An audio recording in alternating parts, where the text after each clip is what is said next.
চলো, দ্রুত চলো, বিয়ে করে নেই আমরা। আরে আরে, কে আপনি? কে আপনি? মানে আমি তোমার বউ নীলা। বউ মানে কি যাতা? আপনি আমার বউ হতে যাবেন কেন? পাগল নাকি? ওপ সরি, এটা ভুল করে ফেলেছি। আমি তোমার হবু বউ, মানে বউ হব, এখনো হইনি। কি যাতা বলছেন? আপনি আমার বউ কেন হতে যাবেন? আর হাত ছাড়েন। রাস্তার মধ্যে টানাটানি করছেন কেন? কথা বলো না তো, কাজে অফিসে চলো, এক্ষুনি বিয়ে করতে হবে আমাদেরকে। আরে ধুর, রাখেন তো আপনার বিয়ে। সেই কখন থেকে কি বিয়ে বর লাগিয়ে দিয়েছেন? আরে আজব তো, তুমি নীল না বসুন্ধরা গ্রুপ অফ ইন্ডাস্ট্রির দারোয়ান না? কি যাতা বলেন? আমি আমি মানে? যা তা কই, ওই যে গায়ে তো দারোয়ানেরই পোশাক। ও হ্যাঁ হ্যাঁ, কিন্তু আপনি? আমি নীলা, চিনতে পেরেছো এবার? ও মাই গড, আপনি নীলা? মানে আপনি সেই রিক্সাওয়ালার মেয়ে? এভাবে বলছো কেন? রিক্সাওয়ালা বলে কি তারা মানুষ নয়? যাই হোক, এখন চলো, দ্রুত বিয়ে করে নেই। দাঁড়ান দাঁড়ান, আমি একটু আমার বোনের সাথে কথা বলে নেই। নীলা চৌধুরী গ্রুপ অফ ইন্ডাস্ট্রির নিচে দাঁড়িয়েছিল, অপেক্ষা করছিল নীলের জন্য। আর নীল চৌধুরী হচ্ছে চৌধুরী গ্রুপ অফ ইন্ডাস্ট্রির বর্তমান মালিক। তার বাবা ছিল এই কোম্পানির মালিক। একটা অ্যাক্সিডেন্ট, বাবা মা মারা যায়। তারপর নীল আর তার বোনই আছে। এদিকে নীলার বাবা কোটিপতি না হলেও তার চাচা কোটিপতি। সে থাকে তার চাচার সাথে, কিন্তু সেও সেজে এসেছে রিক্সাওয়ালার মেয়ে হয়ে। নীলা জানে না নীলই এই কোম্পানির মালিক, আবার নীল জানে না নীলা কোটিপতি পরিবারের মেয়ে। এখন আসেন, তবে গল্পের নায়ক নায়িকার বিয়ের কথা আসলো কেন? হ্যাঁ হ্যাঁ, সেটাই তো টুইস্ট। আসলে নীলার চাচা আর নীলের বাবা বন্ধু, অনেক পুরনো বন্ধু। ছোট থেকে তাদের বিয়ে ঠিক করে রেখেছে, কিন্তু তারা দুজনেই জানে উল্টোটা। মানে নীল জানে তার বাবা একজন রিক্সাওয়ালার মেয়ের সাথে তার বিয়ে ঠিক করেছে, আর নীলা জানে তার বাবা একটা দারোয়ানের সাথে তার বিয়ে ঠিক করেছে। নীল রাজি ছিল না যদিও, তবুও তার মৃত বাবার হুকুম, শেষ ইচ্ছে আর তার বোনের ছোড়াছুড়িতে ও নীলাকে বিয়ে করতে রাজি হয়। নীলাও রাজি ছিল না, কিন্তু একটা শর্তে রাজি হয়। নীলার চাচা বলেছিল যদি নীলের মতো দারোয়ানকে নীলা বিয়ে করতে পারে, তবে নীলাকে তার চাচা তাদের কোম্পানি তালুকদার গ্রুপ অফ ইন্ডাস্ট্রিতে সুযোগ দেবে। মূলত নীলের বাবা আর নীলার চাচা চেয়েছিল তাদের দুজনের বিয়ে হোক, কিন্তু নীল রাজি ছিল না। আর নীল বিয়ে করতেই চাইতো না। আবার তারা দুজনে সঙ্গী হিসেবে কোটিপতি কাউকে বিয়ে করতে রাজি না। তাই দুজনকে এভাবেই তারা বিয়ে করতে বাধ্য করে। আবার নীলাকে ওর চাচা বলে দিয়েছে ওর আসল পরিচয় নীলের কাছে দেওয়া যাবে না। আর নীলকেও তার বাবা বলেছে ওর আসল পরিচয় ও নীলাকে দিতে পারবে না। তবেই বোঝা যাবে তারা সত্যিকার ভালোবাসতে পারবে কিনা একে অপরকে। তো যাই হোক, আজকে নীলার চাচা ওকে বাসা থেকে বের করে দিয়েছে। বলেছে নীলকে বিয়ে করে সংসার করতে পারলে তারপর তিনি তাকে বাসায় তুলবেন আর কোম্পানিতে সুযোগ দিবেন। নীলা তখন অনেক কষ্ট করে নীলের বোনের নাম্বার ম্যানেজ করে, আর নীলের বোন নীলকে এখানে পাঠায়। এদিকে নীলার কথা শুনে নীল আড়ালে গিয়ে কথা বলে। আপু, এই মেয়েটা তো একেবারে গেও, থ্রি পিস পরে, আর একদম সাধারণ চলাফেরা। ও আমাদের বাড়ির বউ হবে। অবশ্য আমি বড় লোক পছন্দ করি না, কিন্তু মেয়েটা যদি লোভী হয়। চেহারা কেমন ভাই? আর মন? আর ও লোভী কি করে বুঝলি? লোভী হলে কি তোর মতো দারোয়ানকে বিয়ে করতো? বলো। ও, তাও তো ঠিক। চেহারা দারুণ, আর মন এখনো পর্যন্ত তো ভালোই দেখছি, কিন্তু তবে চুপ থাক, কোনো কিন্তু না। যাক, মেয়েটা যাতে না বুঝে তুই এই কোম্পানির মালিক, মেয়েটা জানে তুই দারোয়ান, সেটাই জানুক। তাহলে আমাদের বুঝতে সুবিধা হবে যে সত্যিকারের আমাদের ঘরের বউ হওয়ার যোগ্য নাকি। আমরা ধনী শুনে লোভে পড়ে বিয়ে করবে। ঠিক আছে আপু, আমি শুধু বাবার কথা রাখতেই ওই মেয়েটাকে বিয়ে করছি, কিন্তু নীল ফোন রেখে দেয়। নীলা দাঁড়িয়ে অপেক্ষা করছিল। নীলকে আসতে দেখে বলল, কি হলো তোমার? চলো চলো। দাঁড়াও, তোমাকে একটা কথা জিজ্ঞেস করার আছে। হ্যাঁ বলো। বলছি, আমি তো একজন দারোয়ান, আমার সাথে বিয়ে করতে তোমার আপত্তি নেই? কেন? আপত্তি কিসের থাকবে? দারোয়ান কি মানুষ নয়? তবে জানো, আমার আগের বয়ফ্রেন্ডটা কোটিপতি ছিল, কিন্তু তাতে কি, এক নম্বরের বদমাস, চরিত্রহীন ছিল। ওকে তো আমি একেবারে চিবিয়ে খেয়ে নিতাম। কথা হলো, ওকে যদি বিয়ে করতাম তবে তো টাকা দিয়ে সুখ দিত, কিন্তু মানুষের মনই তো আসল, তাই না? বাহ, তোমার বয়ফ্রেন্ডও ছিল, তাও কোটিপতি, তারপরও আমাকে বিয়ে করতে এসেছো? আরে মজা করছি, তোমাকে তো বেশ ভালোই বোকা বানানো যায়। চলো বিয়ে করতে যাই। নীলা হ্যাচকা টানে নীলকে একটা রিকশায় উঠিয়ে নিল। নীল এই প্রথম রিকশায় উঠল, তবে নীলা বেশ কয়েকবার উঠেছে, কারণ তার চাচার বাসায় আসার আগে সে একদম সাধারণ জীবনযাপনই করত। মানে গ্রামে থাকতো। তার বাবা ছোটবেলায় তাদের রেখে চলে গিয়েছিল, মানে ওর মাকে ধোকা দিয়ে চলে গিয়েছে অন্য কারো কাছে। তার মাই বড় করেছে আর চাচা খরচ দিত, কিন্তু কিছুদিন পর তার চাচা তার বাসায় তাকে আর তার মাকে নিয়ে আসে। নীলার বাবা তার মাকে বিয়ে করে ঠকিয়েছে, তাই সে জীবনে কাউকে ভালোবাসতে চায় না। তার চাচাও তাকে কোনোভাবে রাজি করাতে পারেনি, তাই বাধ্য হয়ে তাকে শর্ত দেয়, কারণ তিনি নীলাকে খুব ভালোবাসেন আর চান নীলা একটা সুন্দর জীবন কাটাক। কিন্তু নীলার তো বিয়ের নামে অ্যালার্জি, তাই বাধ্য হয়ে তিনি কঠিন রূপ ধারণ করেন। নীলাও মায়ের খরচ জোগাতে রাজি হয় বিয়ে করতে, তবে সেও চায় যে সেই দারোয়ান ছেলেটা ও রিক্সাওয়ালার মেয়ে সেটাই জানুক, কারণ নীলাও দেখতে চায় নীল এটা জেনে তাকে বিয়ে এবং ভালোবাসতে রাজি কিনা। যাই হোক, নীল রাজি দেখে নীলা একটু অবাক হয়, মনে মনে বলে, ব্যাপার কি, এই ছেলে তো দেখছি সব জেনেও বিয়ে করতে রাজি।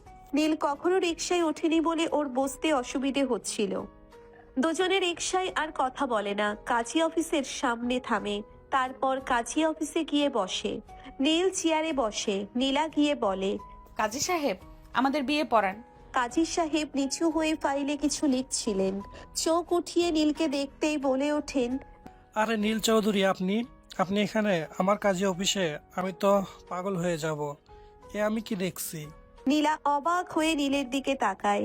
নীল জিভে কামড় দেয়, চোখ দিয়ে ইশারা করতে থাকে, আর দ্রুত নীলার পিছনে গিয়ে হাত নেড়ে তাকে বোঝায় তার পরিচয় না দিতে।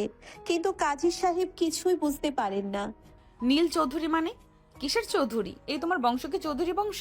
আর উনি তোমাকে চিনে কি করে? চিনি মানে ওনার 14 গোষ্ঠীকে চিনি, সবচেয়ে শহরের বড় ধনী চৌধুরী গ্রুপ অফ। দারোয়ান চৌধুরী গ্রুপ অফ ইন্ডাস্ট্রির দারোয়ান। হে হে হে।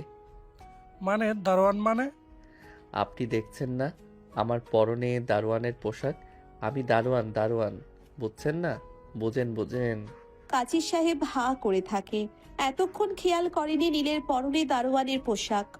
এতক্ষণ পর দেখতে পেয়ে অবাক হয়ে যান। নীল দ্রুত হাত নেড়ে তাকে বোঝায়। কাজী সাহেব সব না বুঝলেও এটা বুঝতে পারেন নীল নীলাকে তার আসল পরিচয় দিতে না করছে। কাজী সাহেব এবার জিভে কামড় দেন। হ্যাঁ হ্যাঁ, দারোয়ান। কিন্তু উনি যে চৌধুরী বললেন। আরে চৌধুরীর দারোয়ান তো চৌধুরী হবে। এবার নীলা বেশ রেগে যায়। কাজী সাহেবের মাথায় একটা চাটি মারে। কাজী সাহেব আর নীল দুজনেই হাঁ হয়ে থাকে। এটা কি হলো? আপনি দারোয়ান বলে ওকে নিয়ে মজা করছেন, তাই না? দারোয়ান বলে কি মানুষ নয়? যাই হোক, নিন বিয়ে পড়ান। কার? কার আবার? এখানে আপনার সাথে কে আছে? আমার আর ওর। আর কার বিয়ে পড়াবেন? কাজী এবার চূড়ান্ত অবাক হয়, নীলাকে আগাগোড়া একবার দেখে নেয়। মানে কি? নীল চৌধুরীর সাথে আপনার মতো মেয়ের, মানে এটা কি করে সম্ভব? আপনি আবারও ইয়ার্কি করছেন? আপনার কাজ বিয়ে পড়ানো, পড়ান, নতুবা আমি কিন্তু আপনার নামে পুলিশ কমপ্লেন করব। নীল এগিয়ে আসে, কাজী সাহেবকে চোখ টিপ দিয়ে বলে, বিয়েটা পড়ান, হ্যাঁ, না হলে কিন্তু। কিন্তু আপনাদের সাক্ষী কই? সাক্ষী ছাড়া তো বিয়ে হবে না। এই রে, তাড়াহুড়োয় তো ভুলেই গেছি যে সাক্ষী লাগে। এবার কি হবে? এই যে নীল, তোমার কোনো বন্ধু নেই? দাও, কল দাও, আসতে বলো। আচ্ছা দাঁড়ান, আমি এখানে কয়েকজন আছে, ওরা সাক্ষী হবে, ওদের বলছি। কাজী সাহেব দুইটা ছেলেকে ডাকেন। ছেলেগুলো নীলকে দেখে কিছু বলতে গেলে কাজী সাহেব ইশারায় তাদেরকে চুপ করান। তারপর তাদের বিয়ের কাজ শুরু হয়। কবুল বলার মাধ্যমে বিয়ের কাজ শুরু হয়। নীলা খুশিতে নীলকে জড়িয়ে ধরে। মূলত এই জড়িয়ে ধরা আর খুশির কারণ হলো সে তার চাচার শর্ত পূরণ করতে পেরেছে কিছুটা। এখন সংসার করতে হবে, তারপর তার চাচা তাকে একটা চাকরি দেবে আর সে তার মাকে নিয়ে সুখে দিন কাটাবে। তার মাকে অনেক শান্তি দিবে যা তার বাবা দিতে পারেনি। এদিকে নীলা আচমকা জড়িয়ে ধরায় নীল হাঁ হয়ে যায়। কেন যেন নীলের শরীরে একটা শিহরণ জেগে ওঠে। নীল নীলার দিকে তাকিয়ে থাকে। মেয়েটা একদমই সরল দেখতে, আর কি সুন্দর মিষ্টি হাসি। মেয়েটা কি সত্যি সত্যি তাকে ভালোবেসে বিয়ে করেছে? দারোয়ান চেনেও? নীলা তারপর নীলের হাত ধরে বাইরে টানতে থাকে। নীল তাকে বুঝিয়ে বলে। তুমি যাও, আমি ওদের টাকাটা দিয়ে আসি। নীলা বাইরে দাঁড়িয়ে থাকে। নীল টাকা দিতে গেলে কাজী হাঁ করে জিজ্ঞেস করে। স্যার এইসব কি হলো?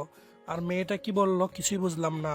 আপনি বা তাকে কেন পরিচয় দিতে নিষেধ করলেন তাও বুঝলাম না।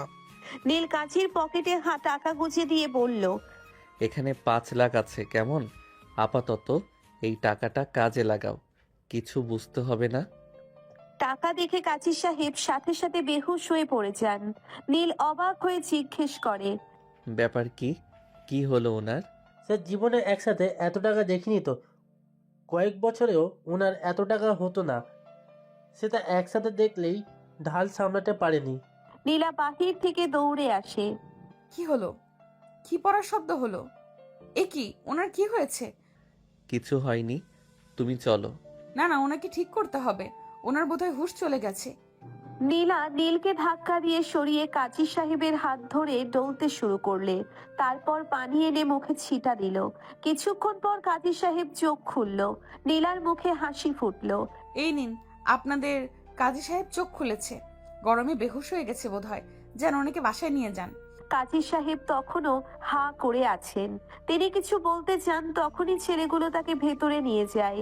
নীল একটু মুগ্ধ হয়ে নীলার দিকে তাকায়। মেয়েটা খারাপ না, অন্যের জীবন যে বাঁচায় সে খারাপ হতে পারে না। নীল মুচকি হাসে। কাজী অফিস থেকে বেরিয়ে নীল আবারও কাউকে ফোন দেয়। নীলা এটা দেখে বিরক্ত হয়ে ফোন কেটে দেয়। এখন তুমি আমার বর, শুধু আমার সাথে কথা বলবা, বুঝছো? আজকে থেকে গার্লফ্রেন্ড বন্ধু সব বাদ, কেবল আমি। এটা কি কথা? এটাই কথা। তোমার গার্লফ্রেন্ড আছে? ধুর, আমার মতো দারোয়ানের গার্লফ্রেন্ড মাথা গোজার ঠাঁই নাই। যাই হোক, ফোনে তোমার জন্য থাকার জায়গা ম্যানেজ করছিলাম। আমার সংসারে শুধু আমার বোন আছে, বুঝলা? বোন বলছে তোমাকে নিয়ে বোন যেখানে কাজ করে সেখানে যেতে। তোমার বোন কই কাজ করে? ওই চৌধুরী বাড়িতে কাজ করে। মানে কাজের লোক আর কি। ও, আমার খারাপ লাগছে। কেন? তোমাদের এত অসহায় অবস্থা, আর এর মাঝে বিয়েটা হলো। আরে চিন্তা করো না। কিন্তু ওয়েট, ওই বাড়িতে তো তোমার বোন কাজ করে, ওখানে আমরা কোথায় থাকবো? তাই তো, সেটা তো ভেবে দেখিনি। দাঁড়াও, একটা ঘর খুঁজতে হবে। তুমি চলো আমার সাথে। কিন্তু ঘর খোঁজার মতো, মানে ভাড়া দেওয়ার মতো টাকাও তো আমার হবে না। কত আর বেতন পাই? আমরা একটা কাজ করতে পারি। আমার বোন চৌধুরী ম্যানশনে 2 রুম নিয়ে থাকে, মানে ওই বাড়ির মালিক দিয়েছে। আমরা ওখানে একটা রুমে থাকতে পারি। আচ্ছা চলো। নীলা এটা দেখে বিরক্ত হয়ে ফোন টেনে নেয়। নীলা রাজি হয়। নীল ভেবেছে তাদের চৌধুরী বাড়ির একটা পুরনো গেস্ট রুমে ওকে নিয়ে যাবে, আর আগে থেকেই তার বোনকে বলেছে রুমটার যা তা অবস্থা করে রাখতে। নীলা রুম দেখেই পালাবে যদি লোভী হয়। যাই হোক, নীলাকে নিয়ে সে চৌধুরী ম্যানশনে যায়। সেখানে ঢুকতেই একজন কাজের লোক দরজা খুলে দেয়। নীল নীলাকে নিয়ে সোজা স্টোর রুমের দিকে ঢোকে। নীলা অবাক হয়। এ কি, কারোর সাথে দেখা নাই, কথা নাই, সোজা রুমে ঢুকে পড়ছো যে? আরে ওরা চৌধুরী, ওরা আমাদের মতো কাজের লোকের বিয়ে বউ দেখে কি করবে? আর আমার বোন তার কাজে আছে, এখন আসতে পারবে না। ও বেশিরভাগ সময় ওখানেই থাকে। আমাদের তো মূল বাড়িতে ঢুকতে দেবে না। এই বাহিরের কটেজটার স্টোর রুম দিচ্ছে, এই বেশ। চৌধুরীরা কয়টা রুম করেছে আর কি চাকর বাকরদের জন্য।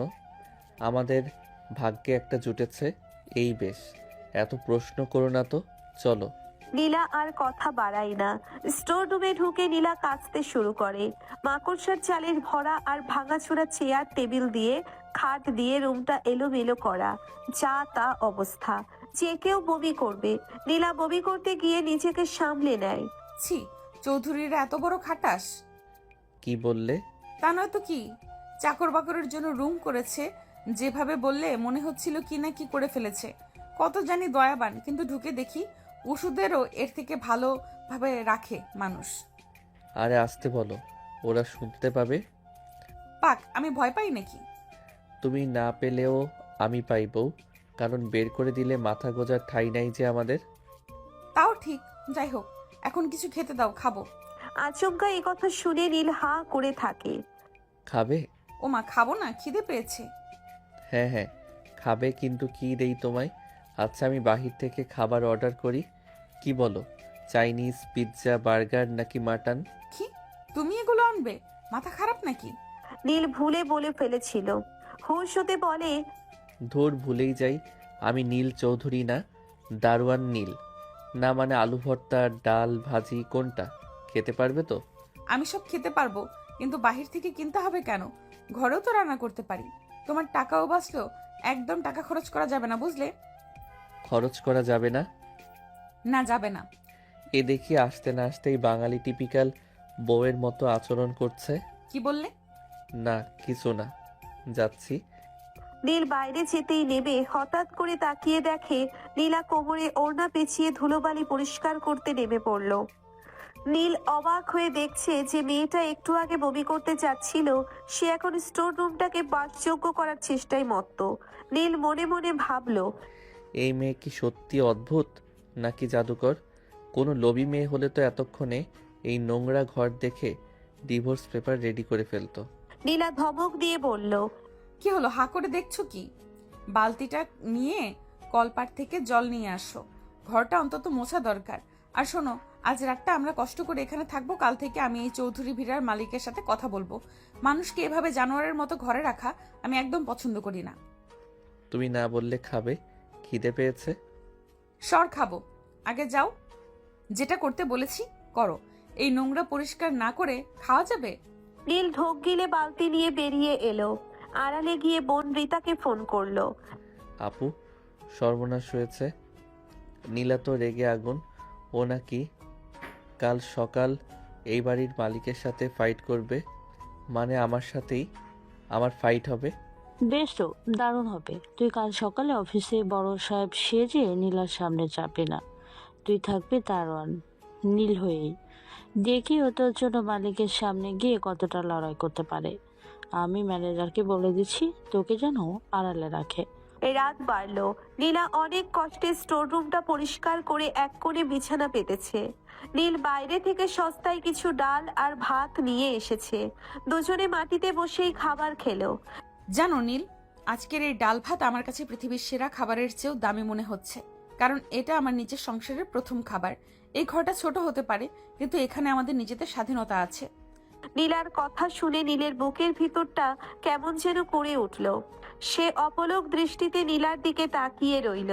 চাঁদের আলো ভাঙা জানালা দিয়ে নীলার মুখে এসে পড়েছে। নীল আলতো করে নীলার হাত ধরল। এক অদ্ভুত রোমান্টিক আবেশ তৈরি হলো সেই ভাঙাচোরা ঘরেই। নীলা, তুমি কি আমাকে কোনোদিন ছেড়ে যাবে? এই দারিদ্রের সংসারে সারা জীবন থাকবে তো? নীলা নীলের চোখে চোখ রেখে মুচকি হাসলো। যদি তুমি সৎ থাকো তবে মরণ পর্যন্ত তোমার ছায়া হয়ে থাকবো। টাকার পাহাড় দিয়ে কি হবে যদি সেখানে মনের শান্তি না থাকে? কিছুক্ষণ পর দুজনে ঘুমিয়ে পড়ে। তবে নীলা মাঝে একটা কোলবালিশ রেখে দেয়। নীলের ঘুমাতে খুব কষ্ট হচ্ছিল। সে কখনো নিচে বিছানা করে ঘুমায়নি। ওদিকে নীলা আরামে ঘুমাচ্ছে। তার মুখের দিকে তাকিয়ে নীল মুচকি হেসে তাকিয়ে থাকলো। মেয়েটা আসলেই সুন্দর। পরদিন সকালে চৌধুরী ম্যানশনে আজ এক বড় পার্টির আয়োজন। নীল খুব ভোরে উঠে তার বডিগার্ডকে নিজের পোশাক পরিয়ে দিয়ে বাড়ির পেছনের গেটে পাঠিয়ে দিল, যাতে কেউ তাকে চিনতে না পারে। নিজে আবার দারোয়ানের পোশাক পরে ডিউটি দিচ্ছে। হঠাৎ করেই সেখানে এক দামি স্পোর্টস কার এসে থামলো। গাড়ি থেকে নামলো এক সুঠাম যুবক আরিয়ান। সে নীলের ছোটবেলার বন্ধু এবং একজন ইনভেস্টিগেটিভ অফিসার। সে জানতো না নীলের এই নাটকের কথা। নীলকে দারোয়ানের পোশাকে দেখে আরিয়ান তো অবাক। আরে নীল, তুই গেটে দাঁড়িয়ে কি করছিস? তোর কি মাথা খারাপ হয়েছে? নীল আরিয়ানের মুখ চেপে ধরে আড়ালে নিয়ে গেল। চুপ কর ভাই, জোরে কথা বলিস না। সব শেষ হয়ে যাবে। আমি বিয়ে করেছি, কিন্তু মেয়েটা জানে আমি এই বাড়ির দারোয়ান। প্লিজ তুই এখন এখানে কোনো ঝামেলা করিস না। বিয়ে করেছিস মানে চৌধুরী গ্রুপের মালিক দারোয়ান সেজে বিয়ে করেছে? খবরটা জানলে তো শহর তোলপাড় হয়ে যাবে। কিন্তু কেন? সে অনেক কথা পরে বলবো, এখন তুই শুধু আমাকে সাহায্য কর। ঠিক সেই মুহূর্তে মেইন গেট দিয়ে নীলা গদগদ করে ভেতরে ঢুকছে। তার হাতে এক বালতি জল আর একটা পুরনো ঝাড়ু। সে সোজাসুজি মেইন ড্রয়িং রুমের দিকে এগিয়ে যাচ্ছে। এই যে শুনুন, আপনাদের চৌধুরী সাহেব কোথায়? ডেকে দেন তো তাকে। আমার বরকে আপনারা যে স্টোর রুমে থাকতে দিয়েছেন সেটা কি মানুষের ঘর? নীলের পিএ আকাশ আর ম্যানেজার মিস্টার শৌকত নীলাকে দেখে থমকে গেলেন। ম্যানেজার আগে থেকেই নীলের নির্দেশ জানতেন, তাই তিনি আমতা আমতা করে বললেন, আসলে মালিক তো এখন অনেক ব্যস্ত। আপনি কে? আমি নীলের বউ। আমার বর আপনাদের এখানে দিনরাত পাহারা দেয়, আর আপনারা তাকে একটা আবর্জনা স্তূপে শুতে দেন? আমি এই বৈষম্য মানব না। ওই মালিককে আসতে বলুন, আমি তার বিচার করব। তা না হলে এই ঝাড়ু দিয়ে আপনার ড্রয়িং রুমের সব শোপিস ভেঙে ফেলবো। নীল দৌড়ে ভেতরে এলো। নীলা, নীলা, চলো এখান থেকে। বড় সাহেব খুব কড়া লোক, চাকরি চলে গেলে আমাদের না খেয়ে মরতে হবে। নীলা নীলকে এক হাত দিয়ে সরিয়ে দিয়ে বলল, ভয় পেও না নীল, আমি থাকতে তোমার কিচ্ছু হবে না। চলো তো দেখি তোমার মালিকের কত ক্ষমতা। আমি আজ ওনার ঘরে, ওনার সোফায়, খাটে, চেয়ারে গিয়ে বসবো। দেখি উনি আমাকে কেমনে নামান। আমাদের মানুষ মনে করে না উনি, তাই না? আরিয়ান আড়াল থেকে এই দৃশ্য দেখে হাসতে হাসতে শেষ। সে হঠাৎ সামনে এসে গম্ভীর গলায় বলল, আচ্ছা, তাহলে আপনি সেই সাহসী বউ? আপনি কি জানেন এইবারের মালিক নীল চৌধুরী কত রাগী লোক? নীলা আরিয়ানের দিকে তাকিয়ে এক পলক থমকালো। লোকটাকে দেখে পুলিশের মতো লাগছে, কিন্তু নীলা দমে যাওয়ার পাত্রী নয়। রাগে হলে কি উনি বাঘ? নাকি উনি মানুষকে মানুষ মনে করেন না? শুনুন অফিসার সাহেব, আমি রিক্সাওয়ালার মেয়ে হতে পারি, কিন্তু অন্যায়ের প্রতিবাদ করতে জানি। নীলকে ওই নরক থেকে না সরানো পর্যন্ত আমি এখান থেকে এক পাও নড়বো না। নীল তখন পেছনে দাঁড়িয়ে আরিয়ানকে ইশারা করছে যাতে ও সব সামলে দেয়। আরিয়ান একটা শয়তানি বুদ্ধি বের করলো। ঠিক আছে, আপনি যখন মালিকের সাথে কথা বলতে চান তবে এক কাজ করুন। এই বাড়ির বড় সাহেব এখন ওপরতলায় এক গোপন মিটিং করছেন, আপনি সেখানে গিয়ে প্রতিবাদ করুন। নীল ভয় পেয়ে গেল।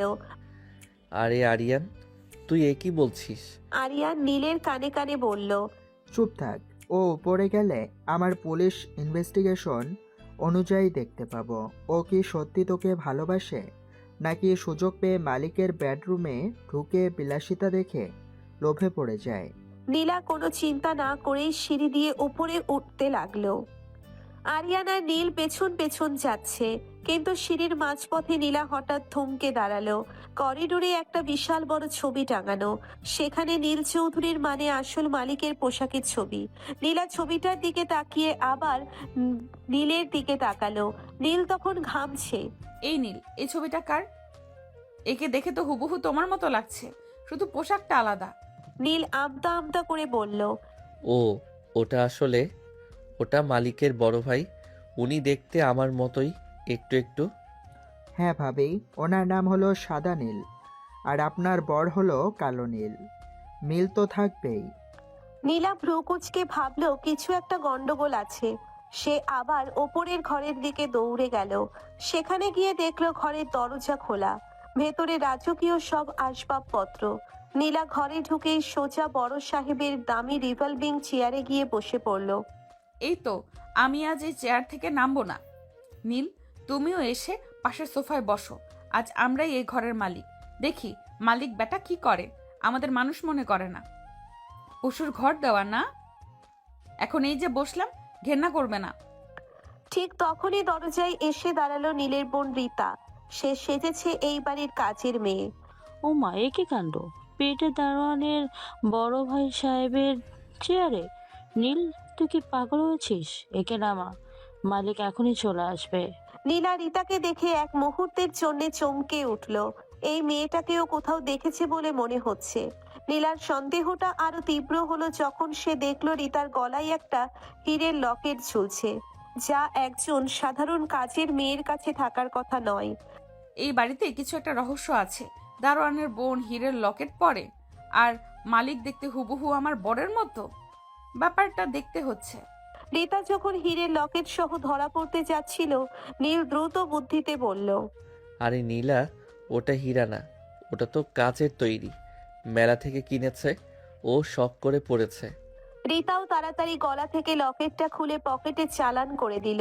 নীলা একবার সন্দেহ ভাজন দৃষ্টিতে তাকিয়ে ভাবল, হবে হয়তো।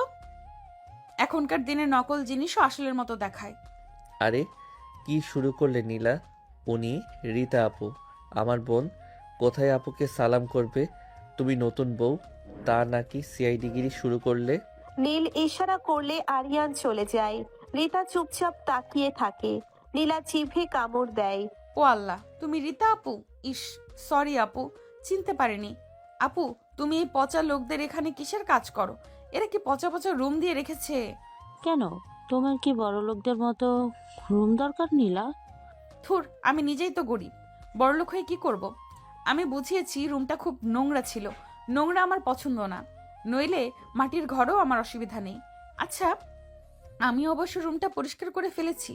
চলো আপু, আজ তোমার সাথে অনেক গল্প করব। বিয়ের পর আমার জীবনে তুমি আর নীলই তো সব। নীলের কাছে সব শুনেছি।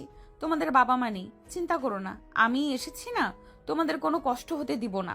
কদিন পর আমি জব নেব আর তোমাদেরও অনেক ভালো রাখবো।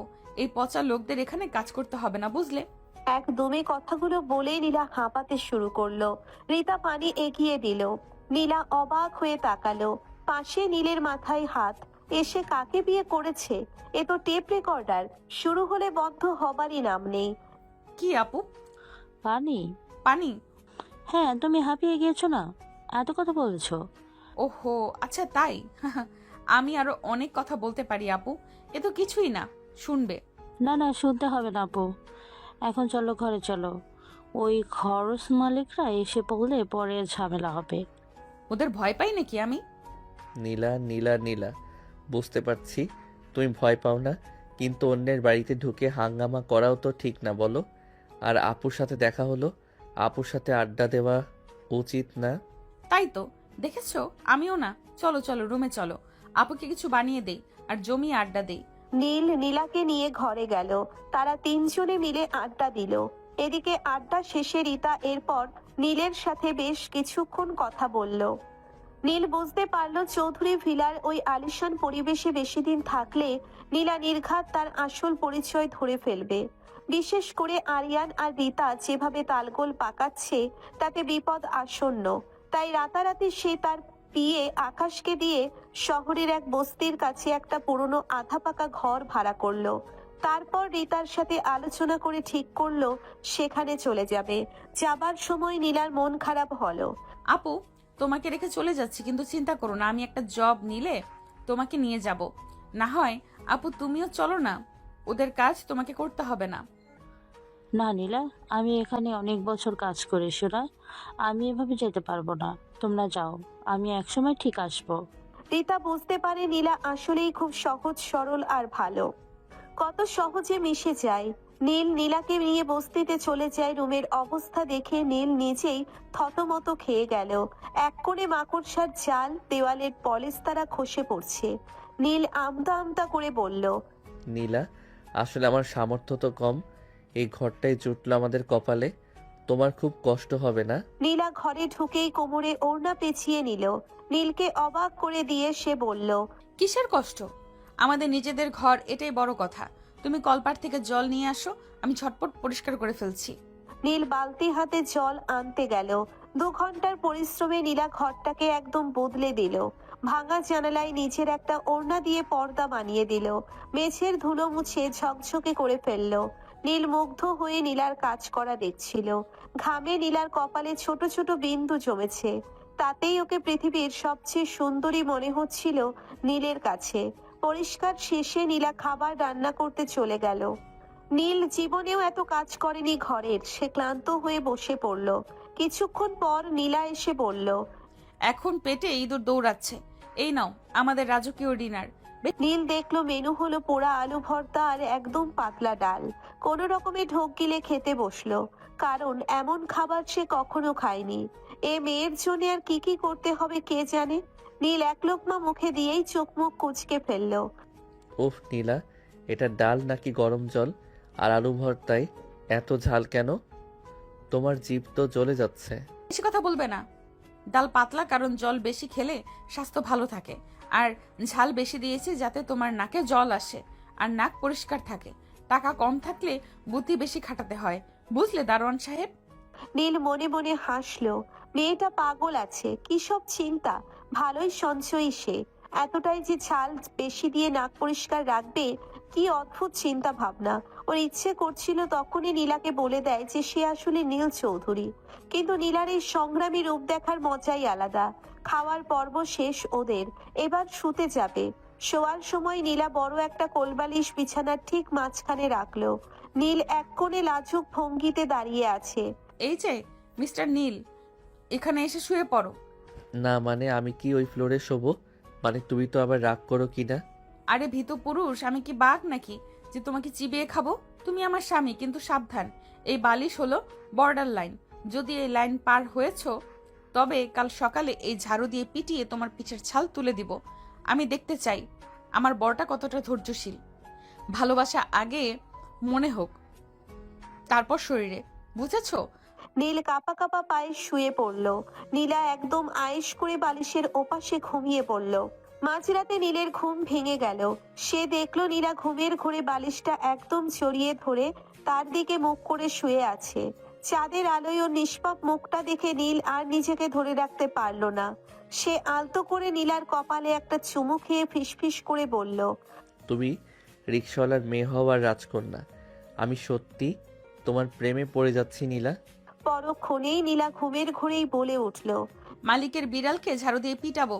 নীল ভয়ে ধরপড় করে দূরে সরে গেল। মেয়েটা কি ঘুমের মধ্যেও মারপিটের স্বপ্ন দেখে? রাত কেটে গেল। পরদিন নীলা সকালে উঠে নীলকে বলল, ঘরে একটা দানাও চাল নেই, চলো বাজারে যাই, তবে ভালো দোকানে যাব, পচা চাল খাওয়া যাবে না। নীল ওকে নিয়ে গেল শহরের সবচেয়ে বড় সুপার শপ লাক্সারি স্টোরে। নীলা স্টোরের ভেতর ঢুকে তো আকাশ থেকে পড়ল। এক জোড়া মোজার দামও তার 3 দিনের ভাড়ার সমান। নীল চলো পালাই, এখানে 1 কেজি লবণের দামে তো একটা জ্যান্ত খাসি পাওয়ার কথা। এরা তো প্রকাশ্যে দেবালোকে ডাকাতি করছে। ঠিক তখন এক সেলসম্যান তাদের সাধারণ পোশাক দেখে তাচ্ছিল্য করে বলল, এই যে ভাই, এখানে বস্তির লোক ঢোকার নিষেধ। বাইরে গিয়ে ফুটপাতে কেনাকাটা করুন। এখানে একটা সাবানের যা দাম তাতে আপনাদের 1 মাসের বেতন চলে যাবে। নীলার আত্মসম্মানে লাগলো। সে চেঁচিয়ে বলল, আমরা কিনবো কি না সেটা আমাদের ব্যাপার, আপনি অপমান করার কে? সেলসম্যান নীলাকেও ধাক্কা দিতে গেল। নীলা আর স্থির থাকতে পারল না। সে চোখের ইশারায় একটু দূরে দাঁড়িয়ে থাকা স্টোর ম্যানেজারকে ডাকলো। ম্যানেজার নীলকে দেখে শিউরে উঠলেন। আরে নীল নীল দ্রুত ম্যানেজারের মুখ চেপে ধরলো। নিচু স্বরে বলল, খবরদার, আমি এখানে দারোয়ান নীল। আমার পরিচয় দিলে তোর চাকরি এখনই যাবে। ম্যানেজার আমতা আমতা করে বললেন। জি মানে নীল ভাই, আপনি এখানে? ম্যানেজার এবার ঘুরে সেলসম্যানকে এক কষিয়ে চড় দিলেন। তোর এত বড় সাহস, আমাদের এই ভিআইপি গেস্টদের অপমান করিস? তুই এখনই টার্মিনেটেড, বের হয়ে যা স্টোর থেকে। নীলা হাঁ করে দেখছিল। এ কি ম্যানেজার সাহেব, আপনি একে মারলেন কেন? আর নীলকে দেখে আপনি কাঁপছেন কেন? আর ভিআইপি গেস্ট মানে? আমরা তো... ম্যাম আসলে উনি আমাদের স্টোরের লাকি কাস্টমার। ওনার কপালে তিল আছে না, আমাদের মালিক বলেছে যার কপালে তিল আছে তাকে দেখলেই যেন আমরা শ্রদ্ধা করি।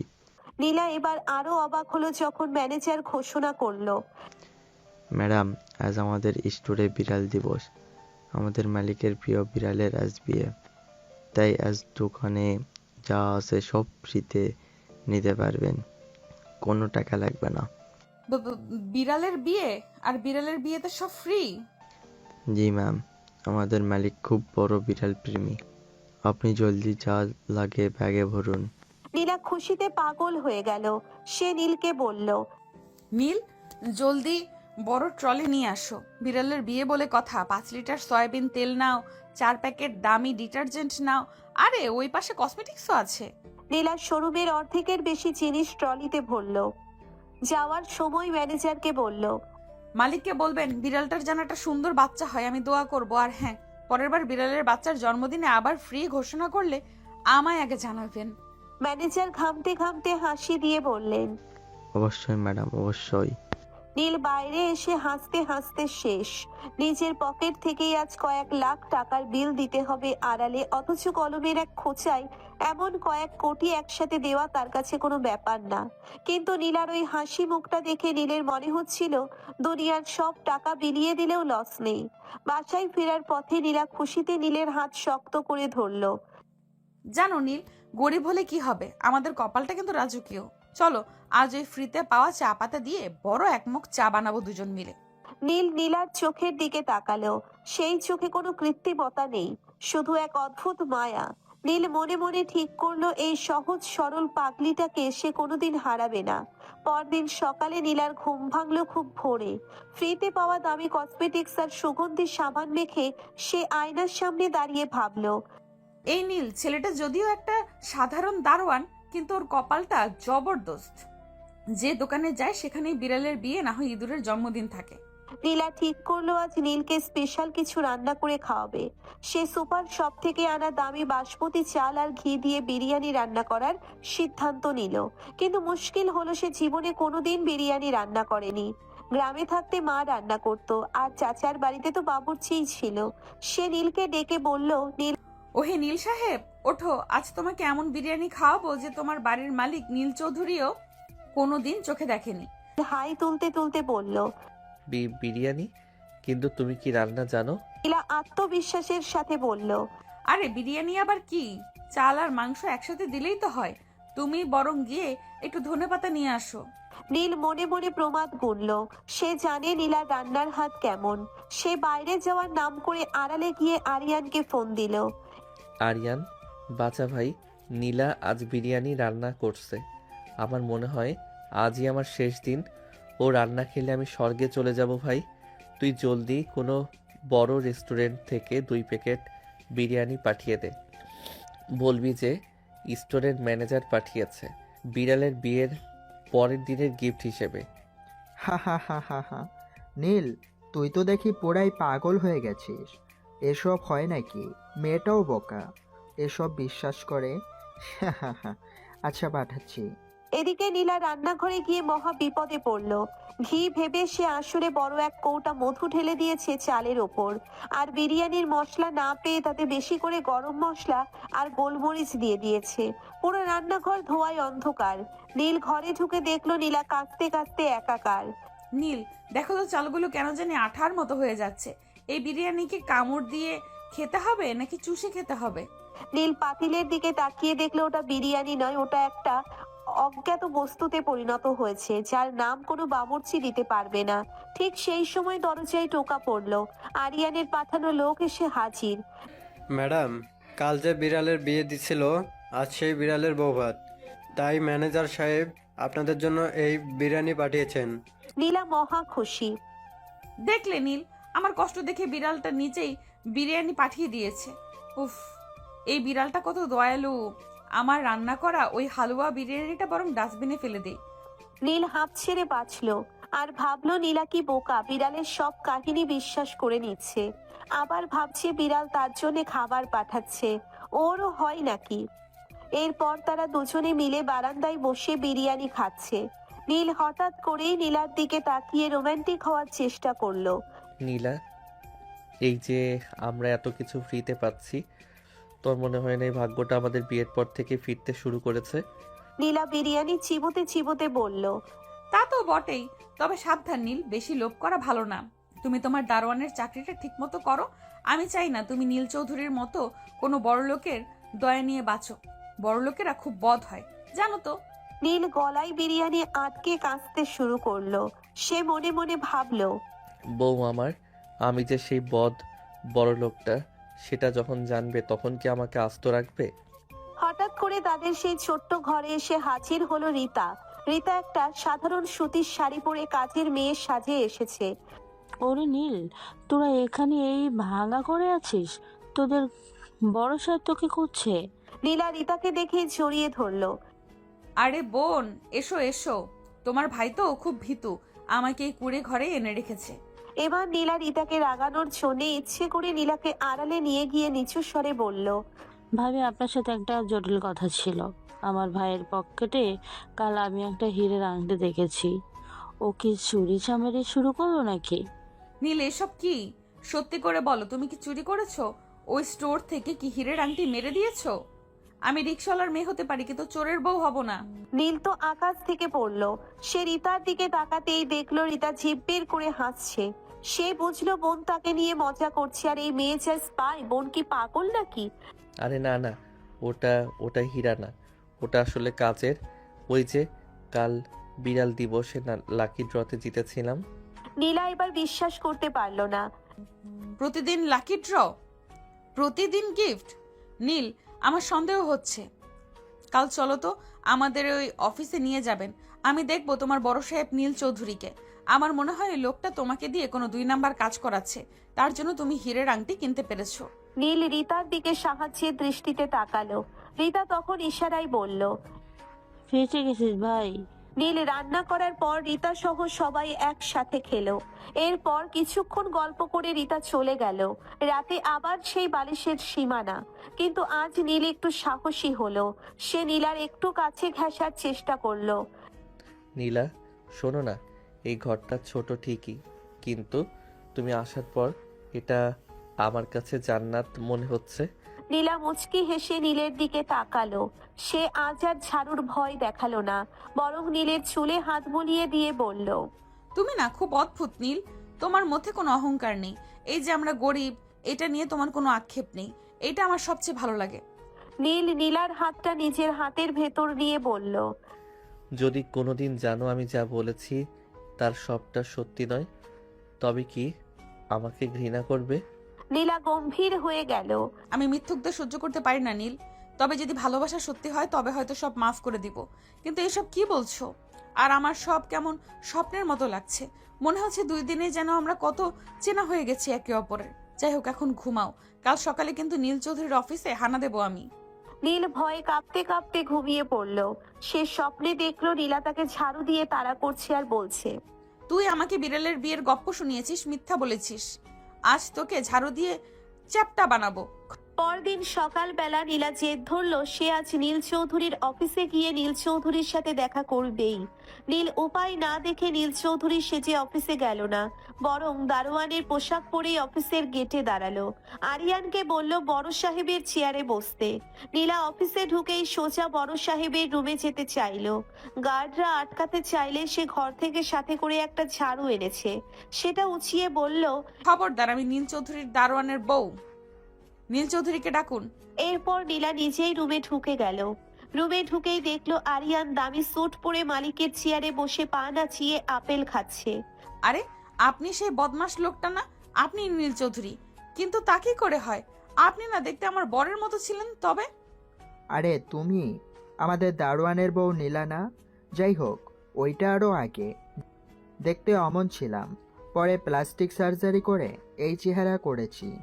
কেন এত গোয়েন্দাগিরি কেন চালাচ্ছ? তাহলে সেদিন কেন বললেন না আপনি মালিক? আর চেহারা এক, আবার সার্জারি, তবে ঘরে আগের ছবি কেন টাঙিয়ে রেখেছেন? আপনি বলছেনটা কি? কিছুই বুঝতেছি না। যা সত্যি তাই বলেছি, কিন্তু তোমার এখানে কাজ কি? কি চাই? এনিওয়েজ, প্লাস্টিক সার্জারি করাইছেন না পলিথিন মারছেন? আগে ব্যাং ছিলেন না বানর, তা দেখার দরকার আমার নেই। এই যে মিস্টার নীল চৌধুরী, আমার বরের দিকে এত কুনজর কেন আপনার? প্রতিদিন ওকে কেন এত গিফট দিচ্ছেন? আপনি কি আমার বরকে দিয়ে কোনো স্মাগলিং করান? নীলার কথা শুনে আরিয়ান কোনো মতে হাসি চেপে গম্ভীর হয়ে বলল, আরে না ম্যাডাম, আপনার বর তো আমার খুব প্রিয়। ও ছাড়া এই অফিস চলে না।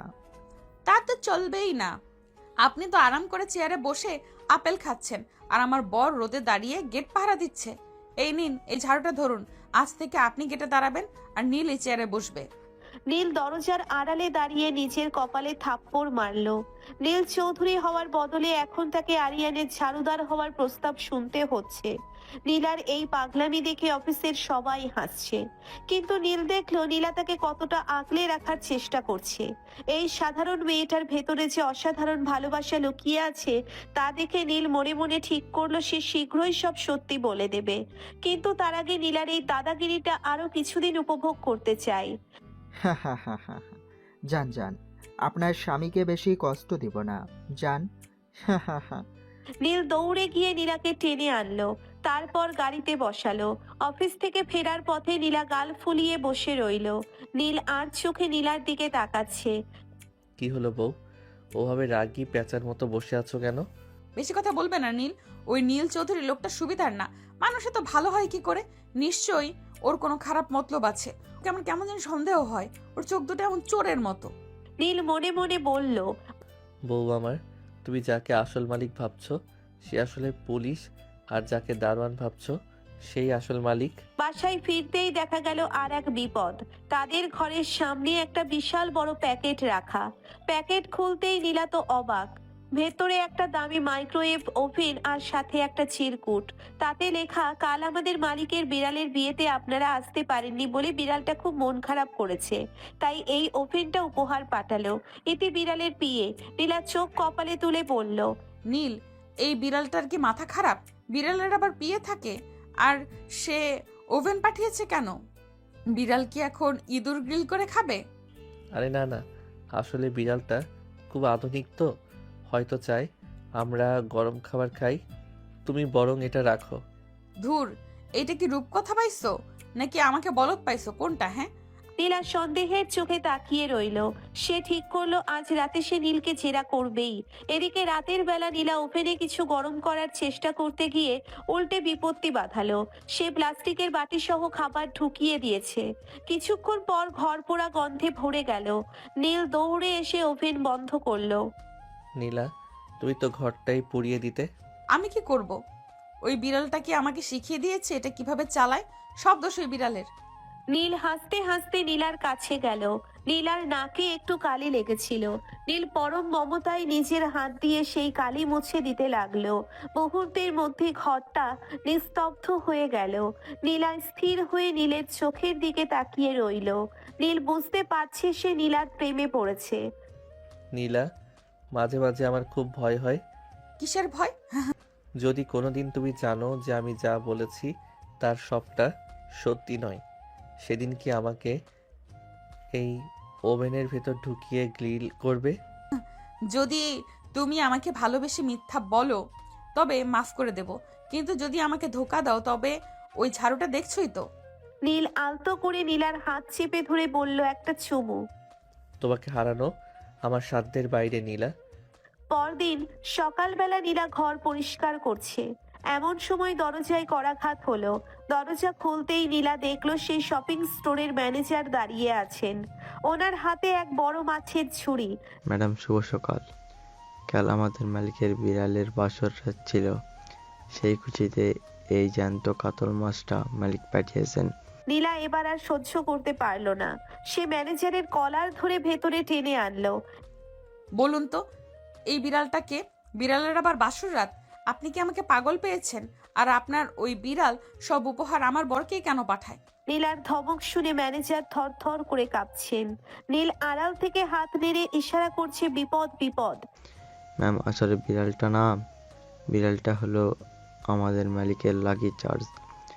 আর আপনার বর যখন দোকানে গিয়েছিল বিড়ালটা ওর উপর ঝাঁপিয়ে পড়েছিল, মনে আছে? তার মানে বিড়ালটা ওকে পছন্দ করেছে, তাই এই সব উপহার। নীলা ম্যানেজারকে ছেড়ে দিয়ে বলল, ঠিক আছে, মাছটা রাখুন।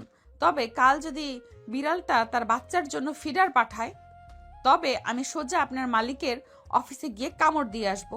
ম্যানেজার কোনো মতে যান বাঁচিয়ে পালালেন। নীল তখন হাসতে হাসতে মেঝেতে গড়াচ্ছে। বিকালে নীল আর নীলা নদীর পাড়ে হাঁটতে গেল। নীল আজ খুব দামি একটা পারফিউম মেখেছে। মূলত ভুল করেই নিজের ড্রয়ার থেকে নিয়ে এসেছে আর অভ্যেস মতো গায়ে মেখে ফেলেছে। নীল, আমার গায়ে এত দামি গন্ধ কেন? এটা তো সেই চৌধুরী সাহেবের কেবিনে যে গন্ধ ছিল তার মতো গন্ধ লাগছে। ও ওটা আসলে ওই যে কাল ওভেনের প্যাকেটের সাথে একটা সেন্টের শিশি ফ্রি ছিল, ওইটাই মেখেছি। নীলা নীলের কাছে এসে দাঁড়ালো। নদীর বাতাস নীলের চুলগুলো উড়িয়ে নীলের মুখে ফেলছে। শোনো নীল, তোমার টাকা নেই তাতে আমার কিছু যায় আসে না, কিন্তু এই যে তুমি ছোট ছোট জিনিসে আমাকে খুশি রাখো, এটাই আমার বড় পাওয়া। একদিন আমাদের অনেক টাকা হবে, সেদিন আমরা নিজেরাই একটা স্টোর খুলবো, আর সেখানে সত্যি সত্যি বিড়ালের বিয়ে দিব। নীল মুগ্ধ হয়ে নীলার দিকে তাকিয়ে থাকলো। সে ভাবলো এই মেয়েটার সরলতা আমার কোটি টাকার চেয়েও দামি।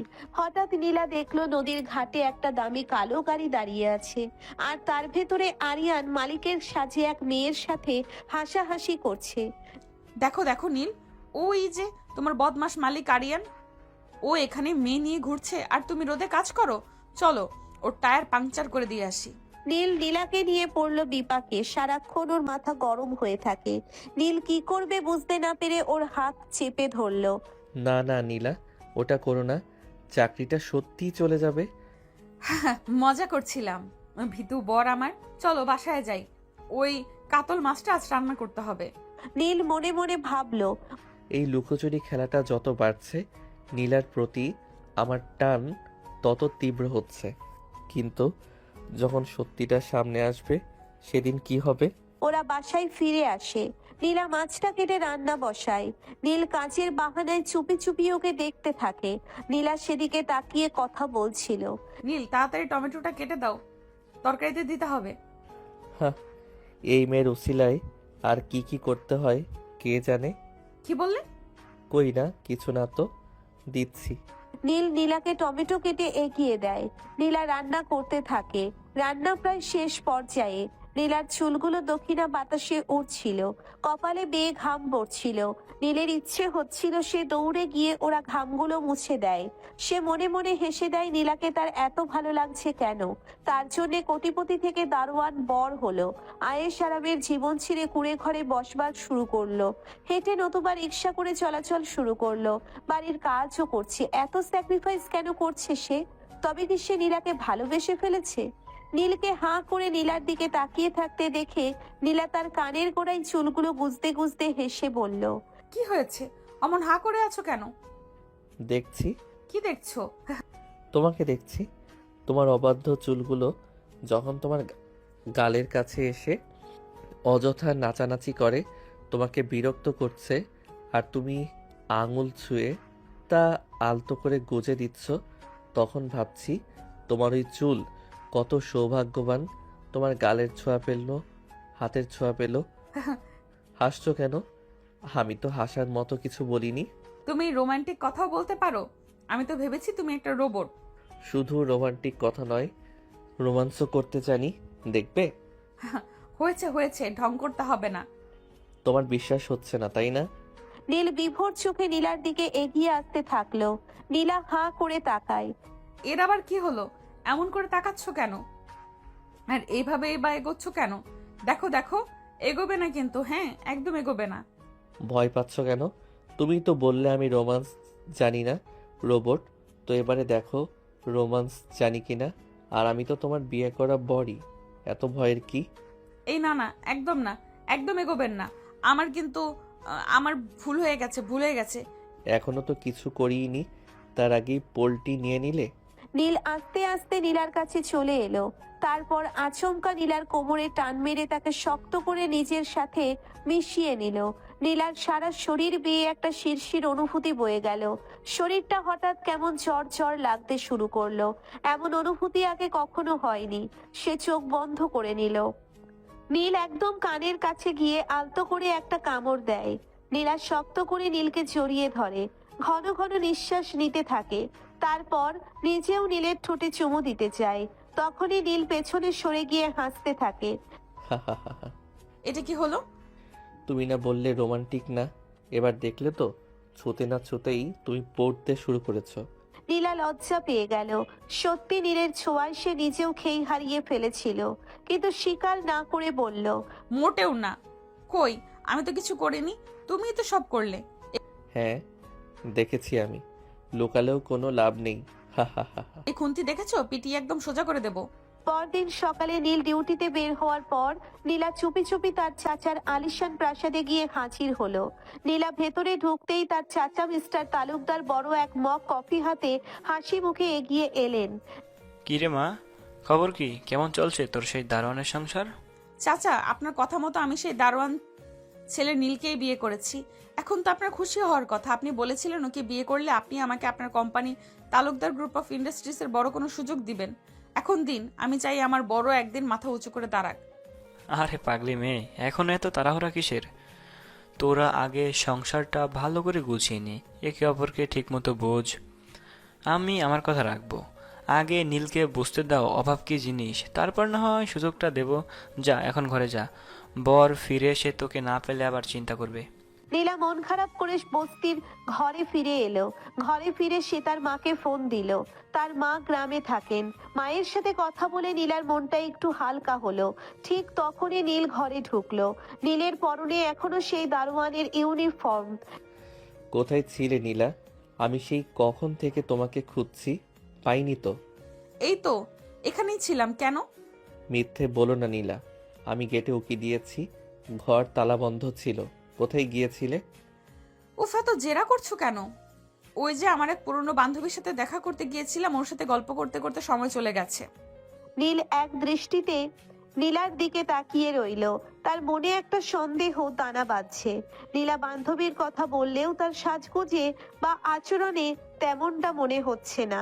নীল একটু গম্ভীর হয়ে বলল, আচ্ছা নীলা, তোমার কথা বাদ দাও। তোমার মাকে তোমার কাছে আনো না কেন? আজ পর্যন্ত ওনাকে দেখলাম না তোমার খবর নিতে, বা তোমাকে ওনার কাছে যেতে দেখলাম না। বিয়ে হলো কতদিন, উনি কি একবারও আসতে পারতেন না? আরে বললাম না, মা গ্রামে থাকে, ওনার শরীরটা খুব একটা ভালো না, তাই আসতে পারেন না। আর আমার তো রোজই মায়ের সাথে কথা হয়। এই তো একটু আগেই কথা বলছিলাম। তুমি এইসব নিয়ে বেশি ভেবো না তো। ফ্রিতে পাওয়া ওই বিড়ালের বিরিয়ানি আছে, খেয়ে নাও গে। নীল আর কথা বাড়ায় না, কিন্তু তার মনের খটকা কাটলো না। সে যখন বাথরুমে যাওয়ার প্রস্তুতি নিচ্ছিল, ঠিক তখনই তার ফোনে আরিয়ানের কল এলো।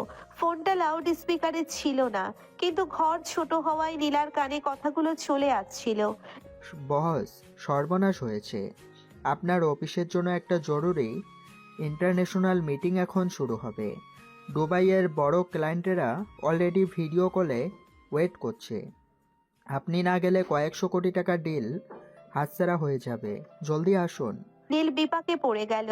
একদিকে কয়েকশো কোটি টাকার ডিল, অন্যদিকে নীলার সামনে দাঁড়িয়ে। নীল ফোন কানে নিয়ে আচ্ছা আচ্ছি বলে কেটে দিল, কিন্তু বের হবে কিভাবে? নীলা তো তাকে যেতে দেবে না। এই, কে কল দিল? কিসের মিটিং? আর ও তোমাকে বস বলে ডাকলো কেন? আরে না নীলা, ওটা অফিসের ওই যে বড় সাহেবের সেক্রেটারি, সে মজা করে আমাকে বস বলে। আসলে হয়েছে কি, ওই যে মালিকের অফিসের এসিটা নষ্ট হয়ে গেছে, আমাকে যেতে হবে ওটা পাহারা দিতে, যাতে মেকানিকরা কিছু চুরি করতে না পারে।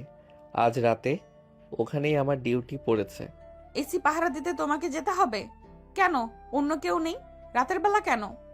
আরে বুঝতেই তো পারছো, বড়লোক মানুষের ঘর, দামি দামি জিনিস আছে, আমাকে বিশ্বাস করে বলেই তো ডাকে। আমি গেলাম, তুমি দরজা বন্ধ করে শুয়ে পড়ো। নীল প্রায় দৌড়ে ঘর থেকে বের হয়ে গেল, কিন্তু নীলা জানালার গ্রিল ধরে তাকিয়ে রইল। সে দেখলো নীল গেট দিয়ে বের হয়ে কোনো রিকশায় নয়, বরং একটা কালো কাঁচওয়ালা দামি গাড়ি তার সামনে এসে থামলো। আর নীল তাতে চট করে উঠে পড়লো। দারোয়ানের ডিউটি দিতে কি লোকের দামি প্রাইভেট কারে যায়? আর গাড়ির চালক তো দেখতে সেই লোকটার মতো যে সেদিন নীল চৌধুরী সে যে বসেছিল। ব্যাপার কি? নীলকে আমাকে সত্যি কিছু লুকাচ্ছে?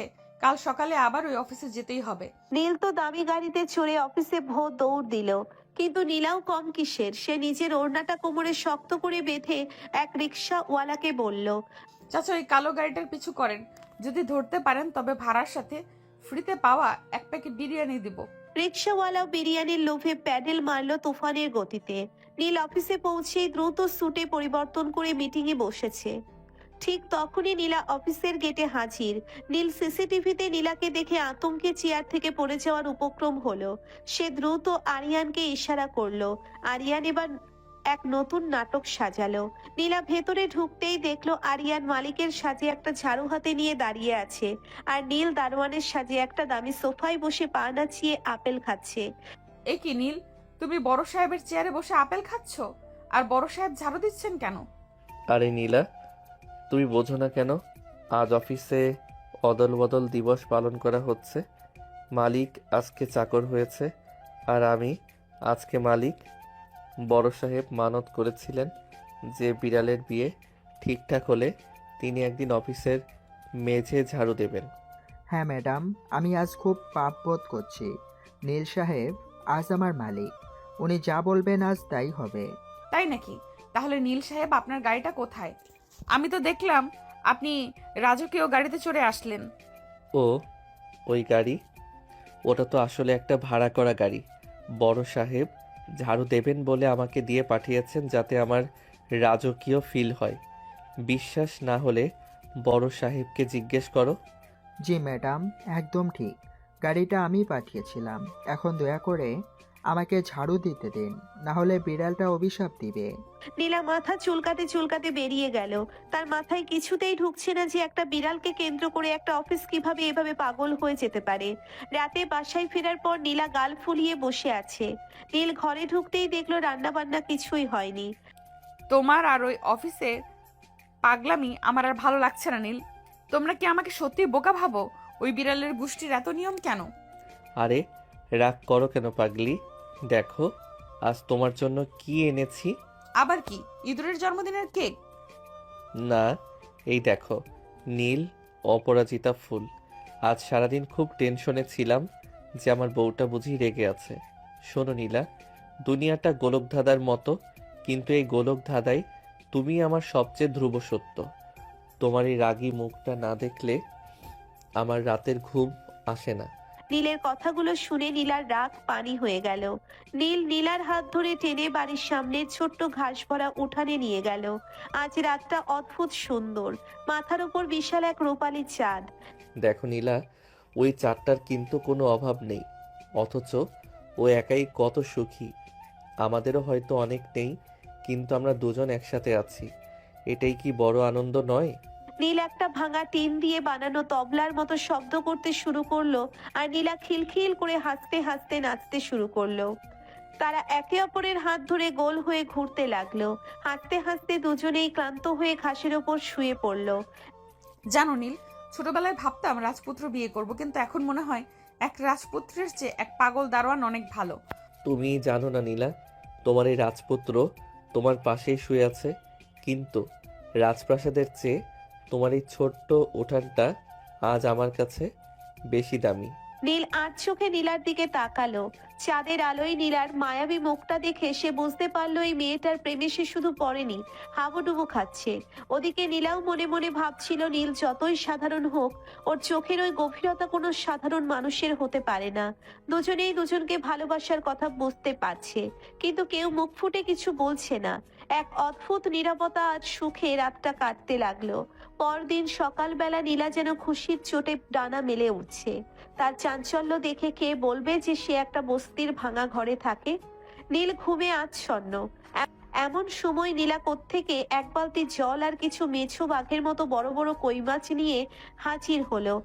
ওহে নীল সাহেব, ওঠো, দেখো আজ বিড়াল দিবসের পরবর্তী উপহার হিসেবে বিড়ালের খালাতো ভাই আমাদের জন্য এই জ্যান্ত কই মাছ পাঠিয়েছে।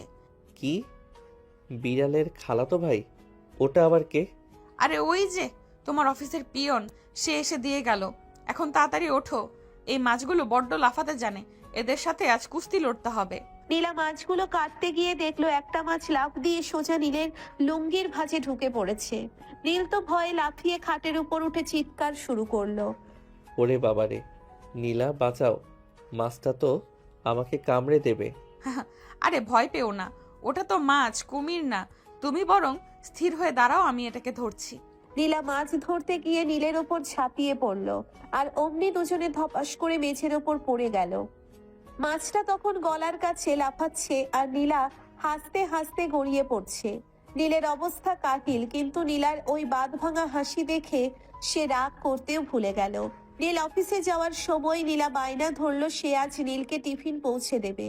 নীল তো মহা বিপদে। সে অফিসে গিয়ে আরিয়ানকে বলল। দোস্ত, আজ নীলা আসছে, আজ কি করবি? আরিয়ান মাথায় হাত দিয়ে বসেছিল। সে বলল, আজ আর অদল বদল দিবস চলবে না। আজ আমরা সাজবো, অফিস পিকনিক। আজ আমরা সবাই মাটিতে বসে ভাত খাবো, আর আমি হব বাপুরচি। নীলা অফিসে গিয়ে দেখলো আরিয়ান রান্নাঘরের অ্যাপ্রন পরে বড় এক কড়াইয়ে ডাল নাড়ছে, আর নীল ম্যানেজারদের নিয়ে মাটিতে বসে কলাপাতা নিয়ে অপেক্ষা করছে। এ কি, নীল চৌধুরী সাহেব রান্না করছেন? আর তুমি কোথায়? এই তো নীলা, আমি এখানে। বড় সাহেব বলেছেন আজ অফিসে কোনো ভেদাভেদ নেই। উনি আজ সবাইকে নিজের হাতে রেঁধে খাওয়াবেন।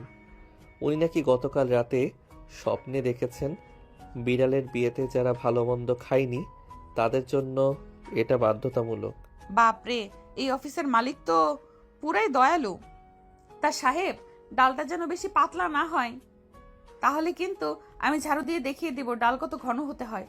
নীল ঘামতে ঘামতে কাহিল হলো, আর নীলা পুরো অফিসে ঘুরে ঘুরে সবার প্লেটে লবণ আর লেবু দিয়ে বেড়াতে লাগলো। তার এই চঞ্চলতা আর দুষ্টুমি দেখে অফিসের গম্ভীর পরিবেশটা যেন মেলায় পরিণত হলো। আরিয়ান তো আড়ালে গিয়ে হাসতে হাসতে পেটে খিল ধরিয়ে ফেললো। বাসায় ফেরার পথে নীলা হঠাৎ করেই এক মেলা দেখে বায়না ধরলো সে নাগরদোলায় চড়বে। নীল রাজি ছিল না, কিন্তু নীলার সেই জেদের কাছে তাকে হার মানতে হলো। নাগরদোলায় চড়ে নীলা ভয়ে চিৎকার করে নীলকে জড়িয়ে ধরলো। ওমা নীল, আমি মরে যাব, আমাকে শক্ত করে ধরো। ভয় নেই পাগলি, আমি তো আছি।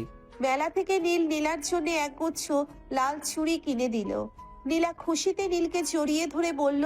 জানো নীল, তোমার মতো দারোয়ান স্বামী পাওয়া ভাগ্যের ব্যাপার। নীল মনে মনে ভাবলো, আর তোমার মতো রাজকন্যা পাওয়া তো আমার জীবনের শ্রেষ্ঠ উপহার।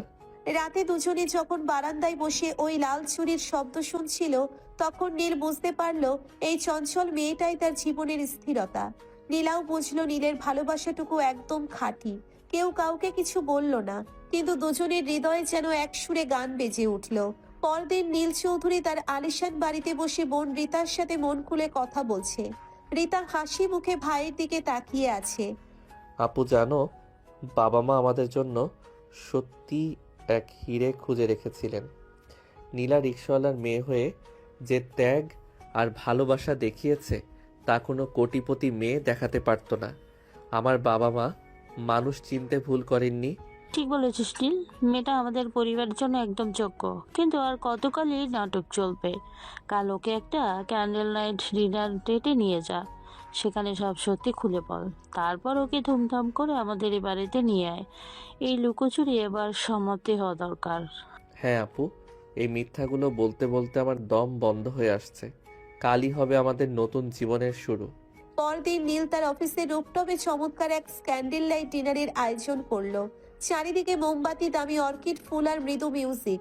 নীল আজ দামি ব্ল্যাক স্যুট পরে একদম রাজপুত্রের মতো সেজেছে।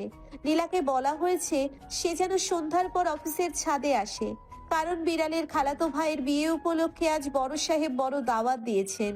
নীলা মনের আনন্দে লাল শাড়ি আর মেলা থেকে কেনা সেই চুড়িগুলো পরে অফিসে পৌঁছলো। সে যখন নিঃশব্দে ছাদের দরজার কাছে পৌঁছলো, তখন সে দেখলো নীল আর আরিয়ান আড্ডা দিচ্ছে। নীল তখন পিঠ ফিরিয়ে দাঁড়িয়েছিল। বুঝলি আরিয়ান, নীলা মেয়েটা আসলেই ভীষণ বোকা। এত নাটক, বিড়ালের বিয়ে, অদল বদল দিবস, যা বলেছি সব চোখ বন্ধ করে বিশ্বাস করেছে। এত কিছুর পরও ও বুঝতে পারিনি যে আমরা এতদিন ওর সাথে অভিনয় করেছি। বেচারি সারল্যের মূর্ত প্রতীক। সত্যি তো, ও তো এখনো জানে না যে ওর এই দারোয়ান বর আসলে এই শহরের সবচেয়ে বড় কোটিপতি নীল চৌধুরী। দরজার আড়ালে দাঁড়িয়ে কথাগুলো তীরের মতো নীলার বুকে গিয়ে বিঁধলো। তার দু চোখ বেয়ে জল গড়িয়ে পড়লো। সে ভাবলো, তার মানে নীল আমাকে ভালোবেসে নয়, আমাকে বোকা বানিয়ে আনন্দ পেয়েছে, আমার আবেগ নিয়ে খেলেছে। নীলার রাগে আর অভিমানে কাঁপতে কাঁপতে সামনে এসে দাঁড়ালো। হাতে থাকা দামি গিফট বক্সটা, যা সে নীলের জন্য অনেক কষ্টে বানিয়েছিল, সজোরে মাটিতে ছুঁড়ে মারলো। হ্যাঁ, আমি বোকা, কারণ আমি তোমাকে বিশ্বাস করেছিলাম। আমি বোকা কারণ আমি তোমার জন্য আমার কোটিপতি চাচার ঘর ছেড়ে বস্তিতে এসেছিলাম। নীলা, তুমি এখানে শোনো, আমার কথা শোনো। কি শুনবো? তোমার নতুন কোনো নাটকের গল্প? তুমি নীল চৌধুরী হও, বা নীল আকাশ, তাতে আমার কিছু যায় আসে না। কিন্তু তুমি আমার ভালোবাসার সাথে বেইমানি করেছো, তুমি আমাকে নিয়ে হাসাহাসি করেছো। ছি নীল, আমি ঘৃণা করি তোমাকে। নীল কিছু বলতে যাওয়ার আগেই নীলা ঝড়ের বেগে সেখান থেকে বেরিয়ে গেল। নীল চিৎকার করে ওর পিছু নিল, কিন্তু লিফটে নীলা ততক্ষণে নেমে গেছে। নীল পাগলের মতো রিক্সা নিয়ে তাদের সেই বস্তির ঘরের দিকে ছুটল। তার মনে শুধু এক ভয়, নীলা যদি কোনো ভুল কিছু করে বসে। সে যখন সেই ছোট্ট ঘরের সামনে পৌঁছলো, দেখলো দরজা খোলা। ঘরের ভেতর সব এলোমেলো, সেই কোলবালিশের বর্ডার লাইনটা ছিঁড়ে পড়ে আছে মেঝেতে। নীলা, নীলা কোথায় তুমি? আমি মজা করছিলাম না, আমি সব সত্যি বলতে চেয়েছিলাম। কিন্তু সেই ঘরে কোনো সাড়া নেই। আলমারি থেকে নীলার 2-3টে সাধারণ শাড়ি উধাও। নীল পাগলের মতো আশেপাশে খুঁজলো, কিন্তু নীলা যেন কর্পূরের মতো বাতাসে মিলিয়ে গেছে। না সে তার চাচার বাড়িতে গেছে, না সে তার মায়ের কাছে গেছে। নীল রাস্তার মাঝখানে হাঁটু গেড়ে বসে পড়ল। যে নীল চৌধুরী পুরো শহর শাসন করে, সে আজ এক সাধারণ মেয়ের জন্য ডুকরে কেঁদে উঠল। সে বুঝতেই পারল না, এই লুকোচুরি জীবনের সমাপ্তি করতে গিয়ে সে তার জীবনের সবচেয়ে বড় সত্যটাকে হারিয়ে ফেলেছে। চোখে জল আর মনে পাহাড় সমান অভিমান নিয়ে নীলা সোজা গিয়ে হাজির হলো তার চাচার প্রাসাদে। তার চাচা মিস্টার তালুকদার ড্রয়িং রুমে বসে নিউজ পেপার পড়ছিলেন। নীলাকে আলুথালু বেশে কাঁদতে দেখে তিনি বিচলিত হয়ে উঠলেন। চাচা, আপনি আমায় একই নরকে ঠেলে দিয়েছিলেন। আপনার ওই গুণধর দারোয়ান নীল আসলে একজন জালিয়াত। সে বড়লোকের ছেলে হয়ে আমার সাথে গরিব সেজে নাটক করেছে, আমাকে নিয়ে হাসাহাসি করেছে। বস মা, শান্ত হ। নীল কোনো জালিয়াত নয়। নীল আমার সবচেয়ে কাছের বন্ধুর ছেলে। আমরা 2 বন্ধু মিলে তোদের ছোটবেলাতেই একে অপরের সাথে কথা দিয়ে রেখেছিলাম। আপনি জানতেন? কিন্তু তোদের কাউকেই একে অপরের পরিচয় দেইনি। আমি চেয়েছিলাম নীল যেন এমন এক জীবনসঙ্গী পায় যে তার টাকা দেখে নয়, তার মন দেখে ভালোবাসবে। আর তুইও নীলকে এক দারোয়ান জেনেই ভালোবেসেছিস। অভাবের সংসারে আলু ভর্তা খাইয়ে ওর সাথে হেসে খেলে কাটিয়েছিস। এটাই ছিল তোর আসল পরীক্ষা। আজ থেকে তুই আর সামান্য রিক্সাওয়ালার মেয়ে নস। তুই আমার এই বিশাল তালুকদার গ্রুপ অফ ইন্ডাস্ট্রিজ এর বর্তমান এমডি, ম্যানেজিং ডিরেক্টর। তার মানে নীল কোটিপতি হয়ে ওই ভাঙা ঘরে মশার কামড় খেয়েছে শুধু আমার জন্য। সে ওভেন থেকে শুরু করে বিড়ালের বিয়ে সব পাগল করার নাটক করেছে শুধু আমার মন জয় করতে। একদম ভাই, সেও নিজের পরিচয় লুকিয়েছে, তুইও লুকিয়েছিস। সেও তোকে সত্যি ভালোবাসে মা। আর তোর মায়ের কথা চিন্তা করিস না, তাকে আমি সসম্মানে শহরে নিয়ে আসছি। এখন তুই যা, তোর বরটাকে আর কাঁদাস না। তুই এবার তোর আসল পরিচয় নিয়ে ওর সামনে দাঁড়া।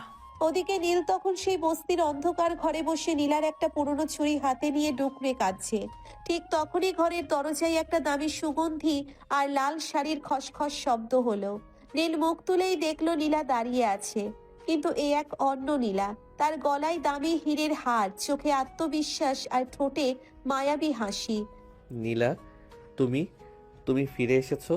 আর এই রাজকীয় সাজ, তার মানে তুমি আমাকে ক্ষমা করে দিলে? ক্ষমা করার আগে একটা শর্ত আছে মিস্টার নীল চৌধুরী। আমার সাথে আপনার কোম্পানির এক বড় বিশাল মার্জার ডিল সই করতে হবে, কারণ আমিও যে তালুকদার গ্রুপের উত্তরাধিকারী নীলা তালুকদার। কি? তুমিও কোটিপতি? তার মানে আমি এতকাল এক হীরের টুকরোকে রিক্সাওয়ালার মেয়ে ভেবে নাটক করছিলাম। হ্যাঁ নীল, আমরা দুজনেই একে অপরকে বোকা বানাতে চেয়েছিলাম, কিন্তু দিন শেষে আমরা নিজেরাই ভালোবাসার কাছে ধরা পড়ে গেলাম। নীল আর এক মুহূর্ত দেরি করলো না। সে দুহাতে নীলাকে জড়িয়ে ধরলো। এই আলিঙ্গনে যেন সব ক্লান্তি আর লুকোচুরির অবসান হলো। নীলা পরম নিশ্চিন্তে নীলের বুকের ওপর মাথা রাখলো। জানো নীলা, যখন তুমি বস্তির ওই নোংরা ঘরটা হাসি মুখে পরিষ্কার করছিলে, তখনই আমি তোমাকে আমার মনের রানী বানিয়ে ফেলেছিলাম। টাকা পয়সা তো আমার আগে থেকেই ছিল, কিন্তু তোমার মতো একটা পাগল মেয়ে ছিল না বলে আমার জীবনটা ছিল মরুভূমি। আর আমি যখন দেখলাম আমার দারোয়ান বড়টা বিড়ালের বিয়ের গালগপ্প শুনিয়েছে, আমাকে হাসানোর চেষ্টা করছে, তখনই আমি বুঝেছিলাম তুমি ছাড়া আমার পৃথিবীতে আর কেউ নেই। ধোকাটা ছিল পরিচয়ের, কিন্তু ভালোবাসা ছিল একদম খাঁটি। তাহলে এখন কি আমরা বর্ডার লাইন কোলবালিশটা সরিয়ে দিতে পারি, নাকি এখনো আমি ওই ওভেনে গ্রিল হওয়ার ভয় থাকবো? নীল, তুমি এখনো পচা আছো। নীল আলতো করে নীলার চিবুক স্পর্শ করলো। ঘরের বাতিটা নিভিয়ে দিয়ে জানালাটা খুলে দিল সে। বাইরের ওই রূপালী চাঁদটা আজ আগের চেয়েও বেশি উজ্জ্বল মনে হচ্ছে। নীল নীলাকে পাঁচাকোলা করে তুলে নিল। আজ থেকে আর কোনো বস্তি নয়, কোনো অভাব নয়। আমার প্রাসাদের তুমি হবে রানী, আর আমি হব তোমার চিরকালের সেই পাগল দারোয়ান বর। এবং আমি হব তোমার সেই ঝাড়ু হাতে থাকা চঞ্চল বউ। খবরদার নীল, আমাকে ছেড়ে যাওয়ার কথা ভাবলে কিন্তু এই ঝাড়ু এখনো আমার ব্যাগেই আছে। মাপ চাই বস, আজ থেকে আমি শুধুই তোমার। চাঁদের আলোয় ভেসে গেল ঘরটা, দুই হৃদয় এক হয়ে গেল এক অনবদ্য প্রেমের বন্ধনে। দীর্ঘ লুকোচুরির পর শুরু হলো নীল আর নীলার এক রূপকথার মতো মধুর জীবন।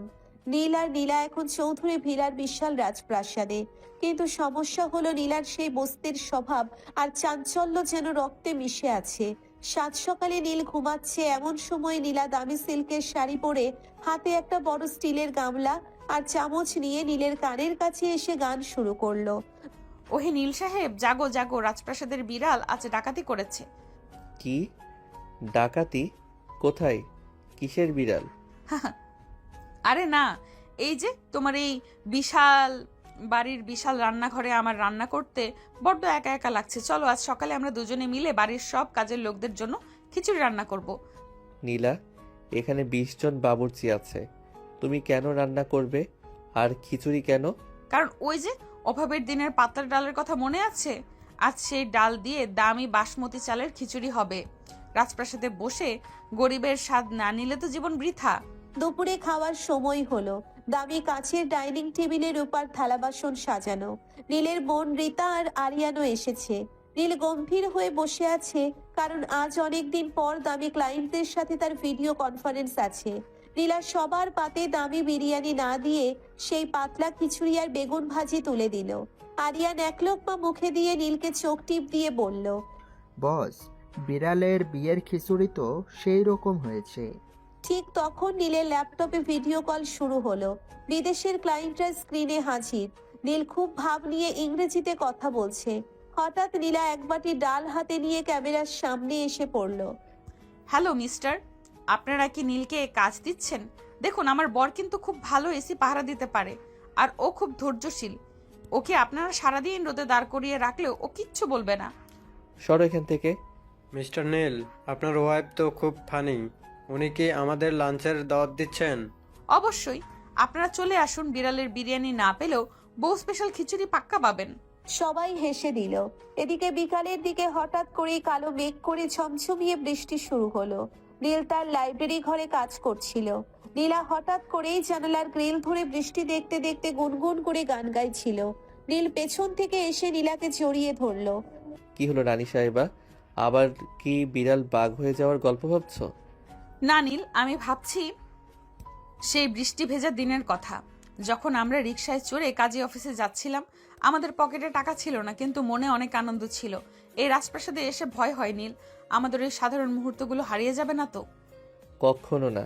এই দেখো তোমার জন্য আমি কি বানিয়েছি। নীল নীলার হাত ধরে তাদের শোয়ার ঘরের বারান্দায় নিয়ে গেল। সেখানে নীল একটা কৃত্রিম বস্তি কটেজ তৈরি করেছে।